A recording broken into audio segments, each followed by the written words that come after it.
Ce mardi 12 septembre, RMC Story propose le second numéro de Brisons le tabou. Incarné par Laurie Pestet. La comédienne est revenue sur les conséquences de sa FIV qui lui ont permis de tomber enceinte de sa petite Nina. Si est-il un nouveau rôle pour Laurie Pestet? Après avoir rempli les salles de concert, joué la comédie et plus récemment réalisé des arches de la série Demain nous appartient, l'artiste touche à toute interview des femmes qui témoignent dans la collection de documentaires, Brisons le tabou. Ce mardi 12 septembre à 21h10 sur RMC Story.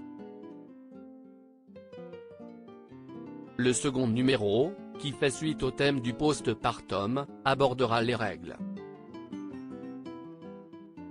Parmi les problématiques abordées, il y aura celle de l'endométriose, une maladie que l'actrice connaît bien. Pour mettre fin à ses souffrances, elle a fait le choix de subir une hystérectomie, et donc de renoncer à avoir un second enfant après la naissance de sa fille Nina en août 2020. Avec mon compagnon, on était sûr de nous. On fait des métiers où l'on s'absentait régulièrement. Donc il faut pouvoir s'organiser, et je ne me voyais pas repartir dans le processus de FIV, révèle-t-elle à l'occasion d'une interview accordée à Télé Loisirs.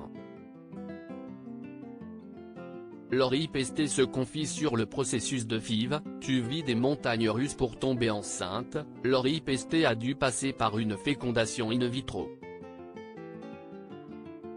Une période compliquée sur laquelle elle est revenue lors de notre entretien. Ce qui est lourd, ce sont les hormones qui montent et qui descendent. Tu vis des montagnes russes, si c'est-à-dire qu'au niveau du corps, tu as chaud, tu as froid, un coup, tu es bien, un coup, tu n'es pas bien, un coup, tu rigoles, un coup, tu pleures, un coup, tu as envie de sauter par la fenêtre tellement tu es en dépression. Moi je l'ai vécu et c'était vraiment ça. Sa grossesse n'a pas non plus été de tout repos. Elle confie avoir eu des nausées tout le temps les 3 premiers mois. Les seuls moments où je n'avais pas, si est quand je mangeais. Du coup, je mangeais tout le temps, raconte-t-elle.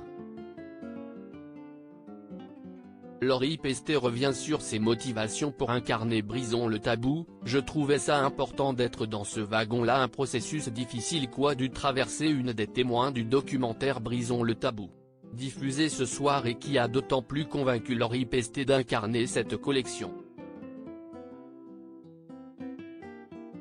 Elle confie, j'ai accepté parce que ça va aider plein de femmes et plein d'hommes, à se reconnaître, à trouver des solutions, à comprendre des choses dans leur corps et dans le corps de leur compagne.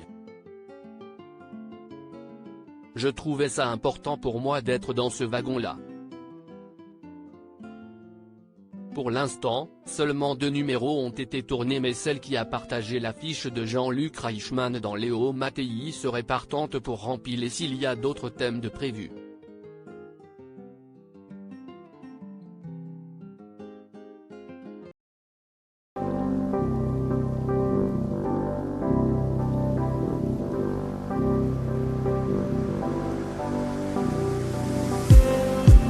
Just need